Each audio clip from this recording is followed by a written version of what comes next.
Hello beautiful people, welcome back to another video. I am Edith, maths, science and accounting tutor. In today's video we'll be doing waves. We'll be putting more focus on transverse and longitude waves.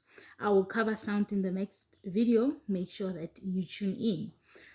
Without wasting any more time, let's get right into the video. Now, waves transmit energy from one point to another.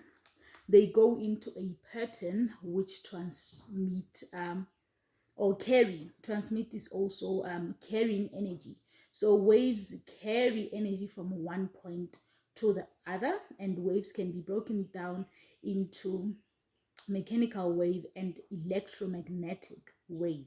So for the purpose of this video, we will only be focusing on mechanical wave and not electromagnetic. So electromagnetic will be dealt with in a future video. Now we have transverse and longitudinal wave. We are going to look at transverse first. So transverse wave is a wave in which the particles of the medium move perpendicular to the direction of the wave. What does that really means? Here we have a picture of a wave. So this wave is starting here and going towards the right, but it's going up, down, towards the right. So that is what it's moving perpendicular. It's going up and down to the right. So that is what is forming a 109. It's forming a 90 degrees. When it's moving forming a 90 degrees because it's going up and down to the right. So that's why we say transverse waves. It's a wave which particles of the medium move perpendicular to the direction of the wave. So that's what we mean when we say the particles of the medium move perpendicular. So this a transverse wave is a wave that is going up and down, but up and down to the right.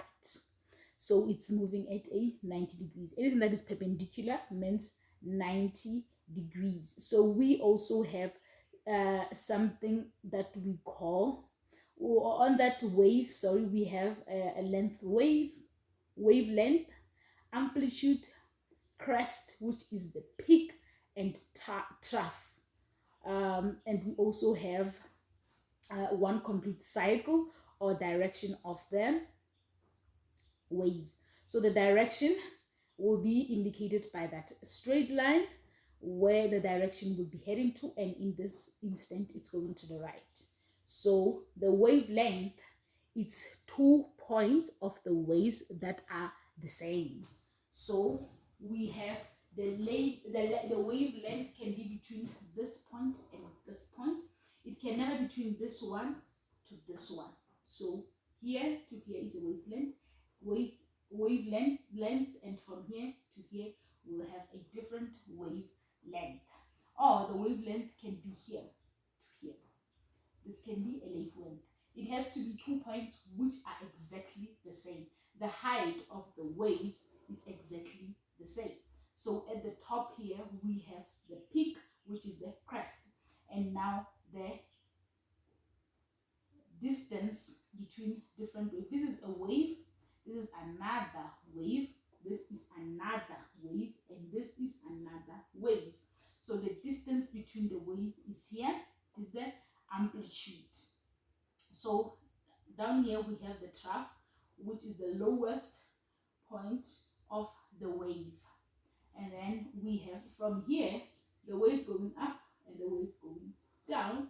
This is one complete cycle. We have an entire, this wave has went up and it has went down. Now that's what we understand. I hope we understand the perpendicular part of the wave.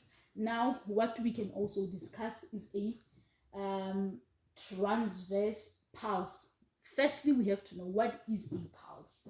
So this is a pulse from here to here. This is a pulse. This is a pulse. Now, many pulses make up a wave. So this pulse, this pulse, this pulse, many different pulses make up a wave. So a wave is made up of different pulses. Transverse pulse is a pulse within which the displacement of the particles of the medium, which is the channel, is perpendicular to the direction of the movement of the pulse. Now, a pulse is a single disturbance that moves through a medium. A medium is a channel. So transverse, the channel of transverse waves is water and air. That's the mediums where the transverse waves travel to water and air. So what we are going to discuss again now is the amplitude. Every wave has an amplitude, which is maximum displacement from start to rest, as I have shown you on that graph that I have drawn them. How do we locate the amplitude? So that is the definition of amplitude. And then displacement is the action of moving something from its place or position. So I am displacing my bottle from the table to the chair. And then we have the medium of transverse wave is air and water, as I have said, and a frequency is the number of pulse that passes a point per second. So let's say we are asked to calculate frequency. Frequency is 1 over time, and or we can just say waves divided by seconds. So that will be the number of waves over seconds, or number of waves over time. So if they're asking for frequency, you must know that it's waves over seconds, number of waves over the time. And then wavelength is the distance between two consecutive points in phase. That's like I have previously explained what is wavelength. It means those two parts have to be exactly the same and they have to be in phase. So period is the time taken for one complete wavelength to pass a point.